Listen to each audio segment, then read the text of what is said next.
నిజంగా మీకు ఇలాంటి దుందుబులందరినీ మీరు చూడాలంటే ఆర్టీసీ బస్సు తేరగా దొరుకుతుంది.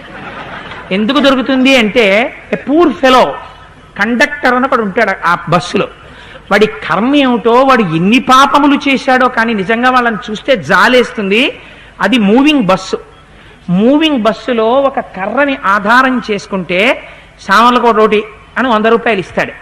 ఈ కాగితం అందులో పెట్టుకుని టక్ అని ఇలా అని అందులోంచి ఇలా 10, 20 కొందరు వేళ్ల సందుల్లో పాపం పెట్టుకుని బస్సు నిండా జనం 10లు 20లు 93 రూపాయల 25 పైసలు వాడికి ఇవ్వాలి. ఒకవేళ పావలా కండక్టర్ దగ్గర లేదనుకోండి, మాస్టర్ పావలా లేదండి అని ఇచ్చాడు అనుకోండి, ఎంత సాధుమూర్తి ఎంత తపస్సు చేసిన వాడు కండక్టర్ పోస్ట్లో ఉండనివ్వండి, ఇలాగే మాస్టర్ పావలాలు కొట్టేస్తారండి వీళ్ళు. ఎంత సంపాదిస్తారనుకుంటున్నారు డ్యూటీ దిగేటప్పటికి? వీడు తెచ్చుకోవచ్చుగా చిల్లర 30 తేడు. ఆఖరికి వాడు ఆ టికెట్ కొడుతున్న